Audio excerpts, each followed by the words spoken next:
Okay, I'm talking to an empty room, but that's okay because I had everybody go outside, go out of the lab and pace off the dimensions of this building so we can calculate how much rain is falling in a second. Okay, so people have already said, okay, let's see.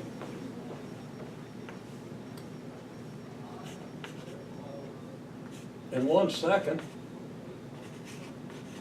we get 0.1 inch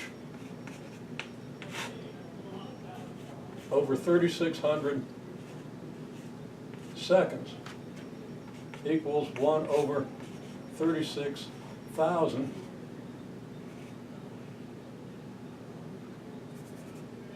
inches per second.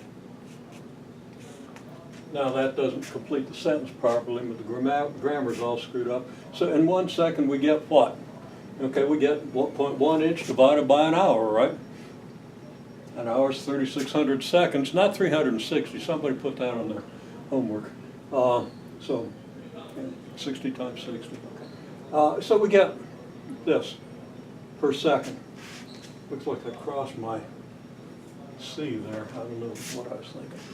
Wasn't thinking. Okay, so we have 1/36,000th of an inch per second, and then people wanted to multiply length times width times height to get the, and I kind of raved on about, that's a stupid formula.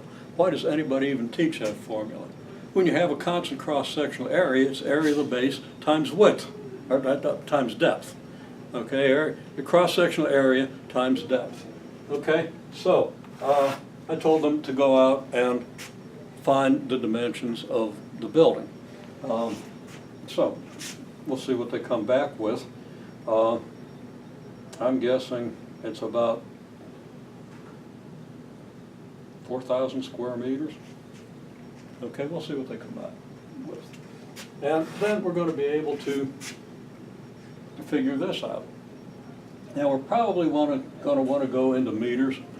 An inch is about 2.5 meters, 2.54 centimeters, or 0.0254 meters.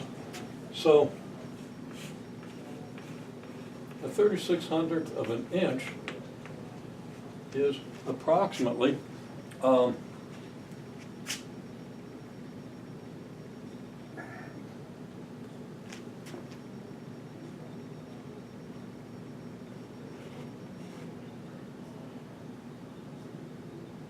getting 0.0004, and that just isn't right.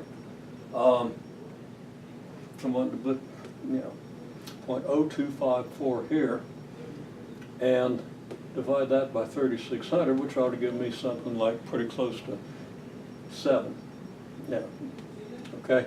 And then with the proper number of decimal places. So it's 0.0000007 cubic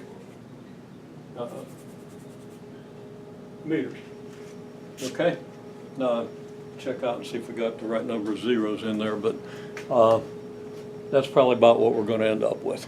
And I'll think that through off camera, make sure that it's reasonably correct.